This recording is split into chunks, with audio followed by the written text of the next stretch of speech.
Welcome to our administrators who are here. We appreciate y'all attending. Let the record reflect this is a regular meeting of the Board of Trustees. Today is July the 9th, 2018. Time is now 7 p.m. I call this meeting to order. We do have a quorum present, and Mr. Rector will lead us in the invocation, and Ms. Diazes will lead us in the pledges. To the flag of the United States of America, and to the republic for which it stands, one nation, under God, indivisible, with liberty and justice for all. Honor the Texas flag. I pledge allegiance to thee, Texas, one state under God, one indivisible. Let us pray. Heavenly Father, we come again this hour just to thank you for the many blessings that you have bestowed upon us. We thank you, God, for just being so good and so kind to us. We thank you for our Lord and Savior, Jesus Christ. We come right now and ask a special blessing upon our acting interim superintendent and this board. I pray, God, you give us the guidance that we need as we continue to move forward. In Jesus' name we pray. Amen. Amen. Thank you, David. Ms. Diazes. Agenda item number 2 is the public comment section. I don't believe we have anyone that signed up. Agenda item number 3 is a consent agenda. Included in your board package are the minutes from the June 4, 2018 Town Hall meeting, June 11, 2018 regular meeting, June 18th special board meeting, and June 28th special board meeting. Does the board have any questions or any corrections? I saw a couple of typos, but I think you get the gist of it. Okay. If there are no corrections, I have a motion to approve the minutes as presented by administration. Make a motion to approve the minutes. I have a motion by Ms. Johnson and a second by Mr. Rector. All in favor, please say aye. Aye. Any opposed? Motion carries. Agenda item number 4 are the superintendent reports. Included in your package are the accounts payable report, budget status and investment, and the tax collections report, and also the 6 weeks attendance. Does anybody have any comments or observations they'd like to make? I was striving for perfection. I'd like to see our goal next year, get the attendance above 95% across the board. Yeah, I noticed that also when we get to that part. We've got one campus make 95%. Just for the record, we have a total of the 6 weeks, 1,504 students. At the high school, 428. Attendance rate of 92.41. AC Blunt Middle School, 357 students. Attendance rate 94.47. Charlie Marshall, 203 students, 93.9. Keyburger, 218 students, 95.76 attendance rate. Falk, 298 students, 93.98. My observation I had is you looked from October till April, as you looked at the enrollment, you could see where it was just pretty much staying flat. You know, we didn't have much growth. Post-Harvey, you know, that was, I think, a big statement of the people that stayed here. You know, we didn't really capture the ones that left, but if you go through town, you can see all the empty apartments. You know, there's 4 major complexes that still haven't completed their construction. And I think as we move into that final construction, you'll probably see a little bounce back, but it's going to be a while. The other observation I had is, you know, the school year started, we set at 96.1% attendance for the district, and then it just continued to slide. November 94.3, December 91, January 92, February 93, March 93, and then April in there with 94.8. We just need to be diligent in what we're doing, and I'm sure you guys are, and I think a lot of that's Harvey, but all we got to do is make sure we're diligent in our efforts. Does anybody have any questions on the attendance Just, report? just a brief observation, 1,500 kids, 95%, that's still 75 kids not being in school. Yes, sir. And as one of our old trustees used to say, if you're not in the seat, we can't teach you, so. That's right.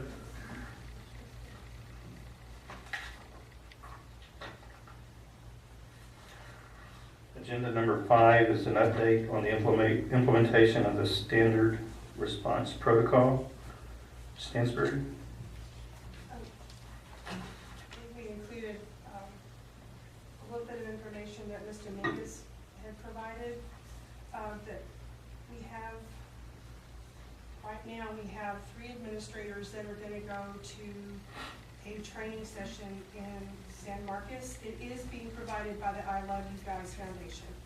And what it's supposed to do is go through every aspect of implementing the protocol into our district. And it's Mr. Bennett and Derek King and Rachel Harrelson are going to be going and bringing back some information.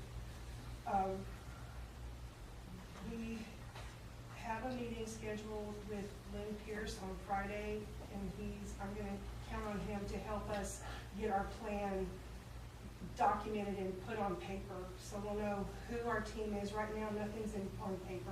Okay. To designate who we want to be in charge of which teams are going to be in effect. There are 2 courses that are mandatory for them to take and be certified, and then they will be able to implement this information on their campuses. Those courses, we are going to be scheduling the administrators to have that training completed before the teachers come back. All of our administrators are not back yet. Our 2 elementary campuses, they're not due to be back till July the 30th. So we're going to have them sit down and take the classes and be certified. We're also wanting to have some active shooter training, and we're going to include that in part of our teacher orientation and training that we do when they first come back. I do not have it written down, so I'll hope it soon. After Friday's meeting, we'll have it more organized. I get a question.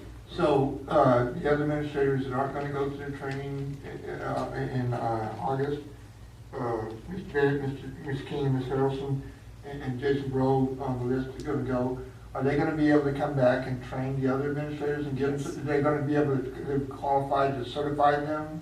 Yes. Yeah, I thought you had to go through the course to get that. They will be able to do the training, but they also, along with the other administrators, still have to go into those certification courses that are provided, and they still have to be certified that way. The way I'm understanding it. I believe the question, if I understand everything correctly, you guys will go to the initial training and come back and train. I think John's question is, when you guys come back, will you be able to certify the other principals and administrators in that role, or do they actually have to go to the training themselves? We're going to training of trainers. So they're You're going to gonna be be primary trained trainers. Okay, They're going to be the educators. yeah, so you can come back and train them and give them a That's certificate the of completion. SOP to the I Love You Guys Foundation, and the 2 courses is the FEMA. That's correct. And those are online? Yes. Yeah, 2 FEMA courses are online that are, they talked about implementing with fidelity, and that they're mandatory to do. So all the administrators will have to do that. And as you look at the comprehensive plan, I mean, we all turn on the TV and we see the incidents across the country, and you can see the chaos, the organized chaos, and God forbid that happen here. We're going to have the support on the backside. Not only on the campus, we're going to have to implement the reunification team, a safety team, a command center, all those different components. And the way I foresee the implementation going out is you guys coming back and training everyone, establishing the framework, getting all the modules in place, and then at some point we have to have the I Love You Guys Foundation come back in on that advanced certification, audit what we've done, and tell us if we have any holes in the system, and then certify us as to be an advanced district. So it's not going to happen overnight. I think the goal is to get the framework implemented before the school year, And then once we get all that stabilized and have all the literature out there, come back in and bring the trainers from the other guys here on staff to do some site training also. And I think that's the two courses through FEMA is what you have to have before they will That's correct. follow through. That's correct. And really and truly, I mean, from my understanding of what I read, as many administrators that we have, whether they're at central office and curriculum, Mr. O'Brien down at DAP, as many administrators we can have, they're going to provide the back support for the command center and all the other different modules. So we really need to get everybody to do that we can. Just one more question real fast. Is there any type of additional training for like the incident commander for, I'm looking at the plan, you're supposed to have an incident commander, so you have somebody in charge of wherever you're gonna have your center set up for any type of incident that goes on. So is there any type of additional training for an incident commander to be part of that, or is it just part of the thing for one of the team members to do it? I think that's what the training sets up. There's a module that. That's the that FEMA there's- part, it's for disasters and major events. Yeah, but somebody could be in charge of all that. There's two components. So one of those guys gonna be in charge of They'll it? get to kind of create the org chart on, Or would the superintendent? not be in everyone charge can be of it? IC. The superintendent and his team will determine and identify someone. Yeah. Yeah. And I mean, there's just so many different components. Well, again, God forbid that happen, we have to be prepared in every aspect. You have to have a press media identified person to speak to the press, Yeah. to make sure we're dealing with. I just want to get all your ducks lined up, so if it happens, at least you know, you have a plan, that we know who's in charge, who's making the statements, who's doing PR, who's that, instead of just trying to, ad hoc as it goes on, so. Now, and actually, at Ms. Stansbury's desk, there's a 47-page report of an all-comprehensive plan that has every component listed: command center, media, reunification, busing, transport, and I believe she's using that as a framework. We can get you a copy if you'd like to look at it. Yeah, I mean, I'd like a copy of it, because. Will you make a copy for all the trustees when we're in executive session? And just education for us, so we know what's Absolutely. going on. Absolutely. Thank you. The other thing Ms. Stansbury and I talked about before the school year that I would like to see, if we can, somewhere in the training session, is if we can share one of the SRP videos from I Love You Guys Foundation to our staff. That's the ideal time where we have everyone there: teachers, custodians, cafeteria workers, and they talk about the plans and getting everybody involved. So I think that would be a good time to share with them from a training standpoint. We can do that. Are there any other questions on the SRP? Nope, I just commend everyone for coming together and getting it started, and it's good to know that you guys are gonna start the training. So, thank you. Agenda item number 6 is to review and discussion of the Student Advisory Council bylaws revisions. The last place we were at on this, we had done some research. I believe Mr. Kemp had gathered the document. We had sent it to all the trustees for any changes. We had 2 revisions. My name is Johnson sent some revisions, and I believe Mr. Mullinak did. At this point, we just need to decide what we want to include in the final document so we can have it in place when next school year starts. In reviewing them, what I see is we have the original document that Ms. Johnson presented with minimal changes, and then Mr. Mullinak's version that had some changes that changed the scope, I guess, would be a word to use, of the board being involved in trying to identify what qualifications we wanted our students to have versus the changes that Mr. Mullinak sent, moving that decision-making back to the campus. So as a board, we just need to have a discussion of what the original intent was in forming this group and how we wanted the participants selected. And then we just need to incorporate that in the final document. Mr. Mullinak refers to the 14 student members. Representatives will be selected by campus administrators to represent a general cross-section of the student body. Previously, it was said as outlined in the APISD board-approved selection process. Ms. Johnson's version keeps that process at at a board level once the administrators bring those students to us. That pretty much summarize how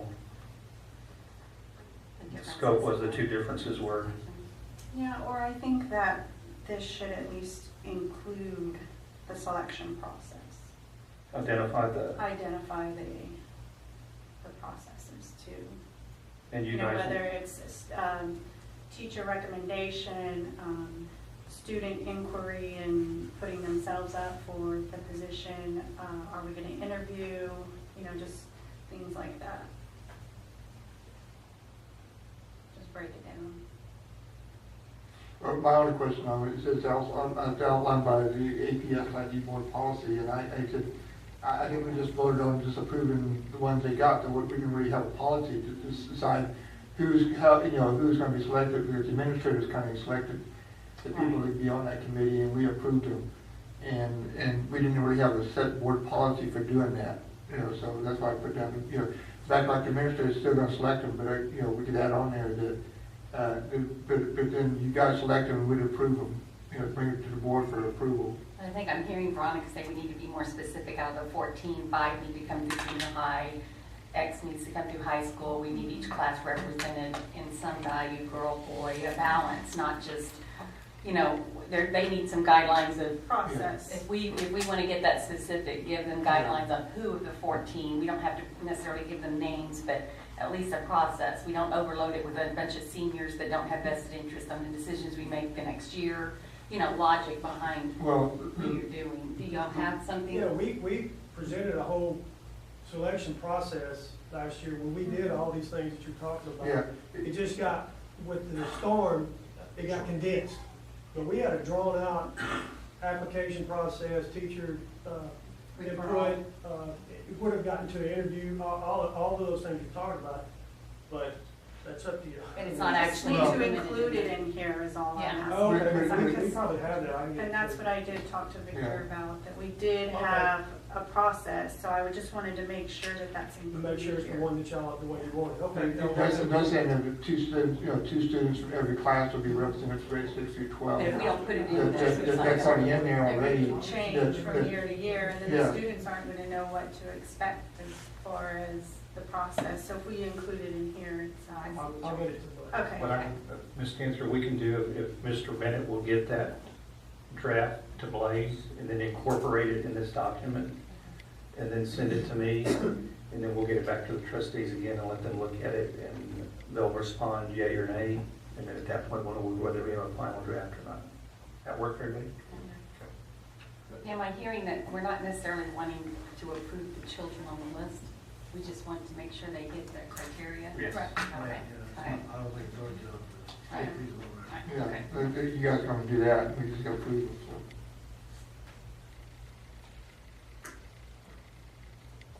Agenda item number 7 is to appoint a delegate and alternate for the 2018 Delegate Assembly in Austin. Mr. Mullineck has volunteered to be the delegate, and I need a volunteer for an alternate. Who's all attending? I'm nominating Patricia. Patricia?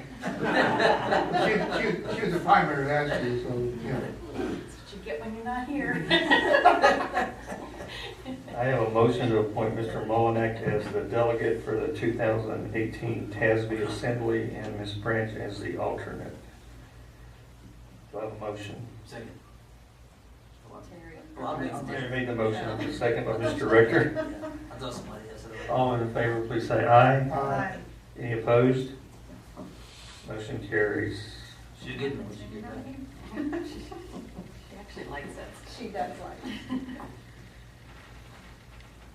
Agenda item number 8 is to consider and approve bids, the bid award for the Aransas Pass High School and Keyburger Elementary roofs. Just as background information, Hurricane Harvey caused the damage to the roofs. We filed a claim.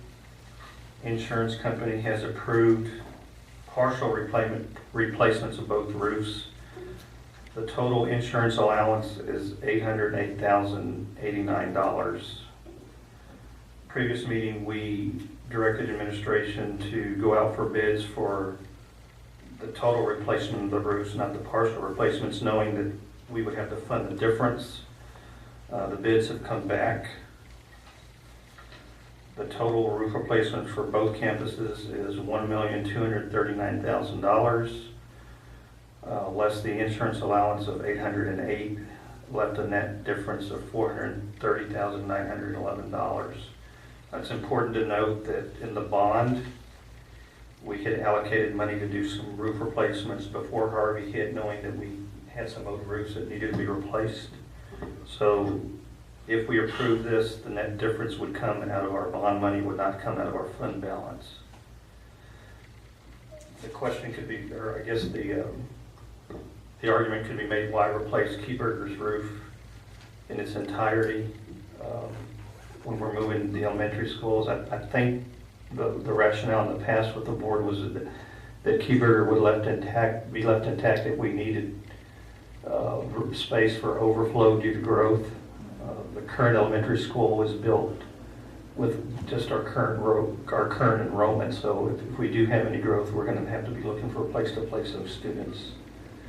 I hate for there to be a roof leak in a year or two and us have to remediate that building because we didn't complete the whole roof repair. I think it's important that we take care of our own.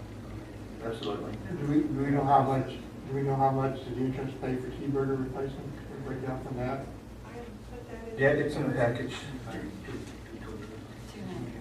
The insurance was allowed. That's what they allow for, right? That's what they allow, yes. Yeah, okay, got it, okay. Yeah, I'm sorry. My concern or question again is we're comparing apples to apples with this proposal, right? There's a $2 million difference from the first to the fourth. Same big document. Same equipment, same quality of the material. We're just that much different. Well, And three of the four are pretty close. Yeah, Todd and I had that conversation this afternoon. When you look at the bids with Senmark versus the other three are 1.4, 1.27, and 1.24. So they're relatively similar. What this told me, Senmark didn't want the job, didn't want the work, so they bid high. I don't know why, but there's just no rationale for it to be almost double what the regular bid is. So I don't think they were interested in doing our roofs, but be that it may, we have what we have here. The other thing that I noticed was the number of calendar days to complete, 60 days. I mean, we're a year after Harvey and we're still doing roofs. I mean, Senmark had 210 days. I mean, wasn't even in the ballpark. My opinion is we just need to move forward to get the roofs replaced and get those construction projects done and get back to some normalcy in our campuses. Is that gonna affect the high school, when the high school opens up, when they're working on the roof, are they gonna have to do it around the school? There's no way they'll have it done before the Yeah. school year starts. So it'll be similar to what we did here at Charlie Marshall. Have to do it after school? We'll be working nights and weekends. We won't have the issue. That'll probably be up to 60 days, so I'm thinking, you gotta do it that way. Did we address that time? Well, Kids and teachers. I think they were simulating work during the school day. It would just be, they have to stage all the materials away from any students and set it off and then work on the roofs. Well, as long as it's not fumes and things going into school, Yeah, but, again, when they put the tar up there and No, the there fumes won't come be into tar. school and the smells and stuff, that kind of creates an unsafe environment for the students. Right. No, that will not be happening. We just have to be diligent. Yeah, just kind of watch, make sure the kids are safe. Yes. So I move that we consider and approve the bids, or that we approve the bids for the roofs repairs for the high school and Keyberger. I've got a question. Oh, Second sorry. that. Looks like we're gonna go with the recommended QA. Do we know anything about them? Are they Go ahead, Todd. Yes, sir. I have worked on they did a project for us in Skidmore. They re-roofed the elementary there after a storm. And so they did a good job. I mean, they had really no issues over there. They finished it on time and in budget. So I have a good relationship with them. Where are they from, do you know? They're out of Austin, Texas. Oh. They're out of Austin. We don't have a criteria that we use and they fit all of that criteria. Yes, ma'am. You should have a copy of this. It's 52. We got that, it's just sometimes the points don't necessarily mean that the Uh, contractor is the one we want. I feel very confident with their ability to do the roof. They had a good crew, and I expect they have a really, really good crew out here. It's quite a bit larger roof. They're excited about the opportunity to do that. Well, that's it, I'll second the motion. I had a question now. You're gonna have to educate me, Todd. When we look at the tabulation of selection criteria, it says monetary proposal. What is Right. that telling me? What is the definition of monetary proposal? That is the bid amount, the bid proposal Okay. amount. So they got the maximum points of 250 out of 250 because they were the low bid. So when you look at the criteria for selecting them, is this pretty standard in the industry to have 1, 2, 3, 5 fields that grade them? It's pretty standard, yes, sir. Is there any selection criteria that considers their financial standing or worth? Well, we look at the amount of projects they've done and look at they've done similar sized roofs and such. And then they do include a financial statement with their bid, which is kind of confidential. I mean, we can look at it if you want to look at it. They will allow you to do that. So I guess my question, again, educate me here, with the financials in that process, would you normally review that, or does the superintendent review that? Well, if it's brought up, we'll both look at it, but typically we do not. It's not I mean, consideration. they have a bid security, a bid bond, and they bond the entire project. So if something happens to their company, the bonding company takes over. So And who verifies their bond amount? You do? we do. Okay. So I have a motion by Ms. DeYassis to approve the bid for roofs at the high school in Keyburger, and a second by Mr. Stansberry. All in favor, please say aye. Aye. Any opposed? Motion carries. Thanks, Todd, I appreciate it. Thank you, Todd.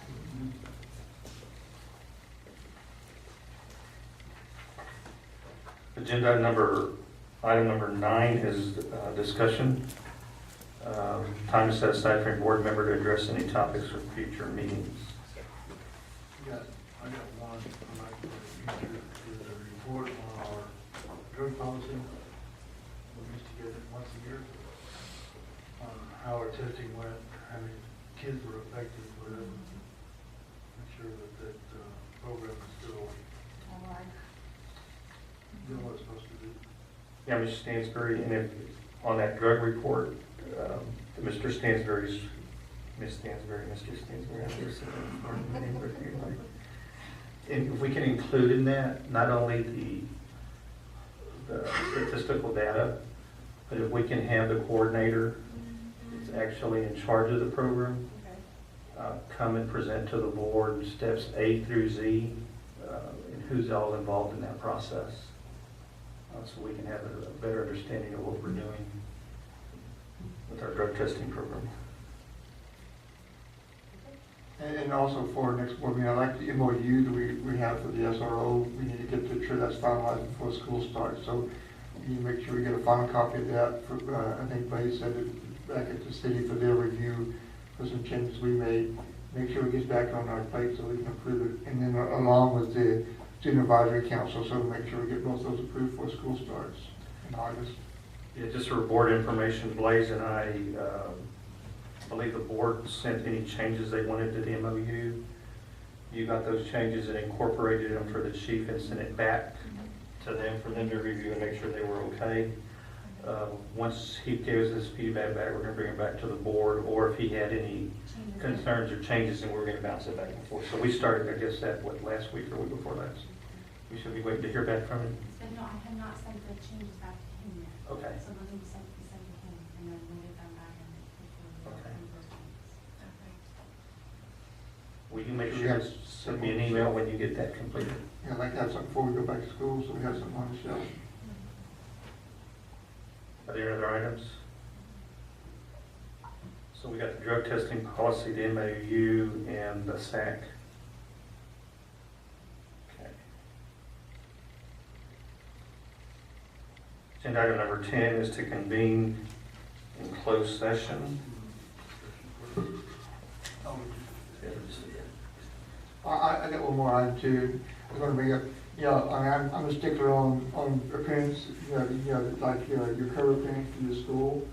And I noticed we cut the grass around the schools and stuff, but last year when we opened up schools, our flower beds were nice and pretty and they had all the bark on them and all that kind of stuff. So when the kids come to the front door, it looked appealing for them when they walked in. So, I know they cut the grass and stuff, but we still need some work on the flower beds and things and make sure that's done before school starts. So when the kids show up at the door, it's a nice looking place for them to be at when they come in.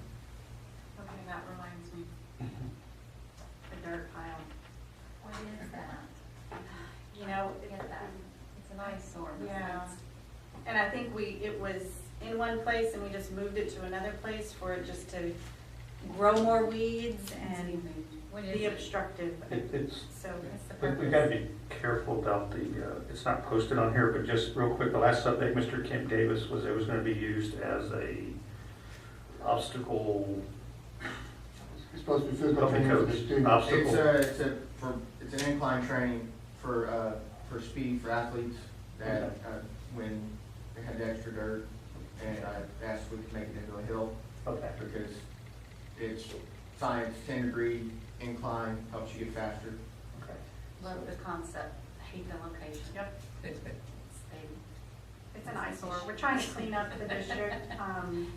And one of the projects too that we were working on was putting the proper logos on all of our sheds, and we had started the work. They've obviously been painted, and so if that can be completed as well. So projects around the district, but yes, the dirt pile, we can. We'll have some discussion as a board on that. I just asked the trustees, we're going through a transition, and Ms. Stansberry's doing a great job. She's communicating with me on a regular basis to keep me updated, and I'm trying to get with Blaze and make sure that information goes out when we can. But once we get a leader here, we get back on track and doing all the things that y'all talked about, because we slowed down a little bit, we'll get back to them. Yeah, but before school starts, it can still keep moving. Sure. Give me 1 second here, I lost my place.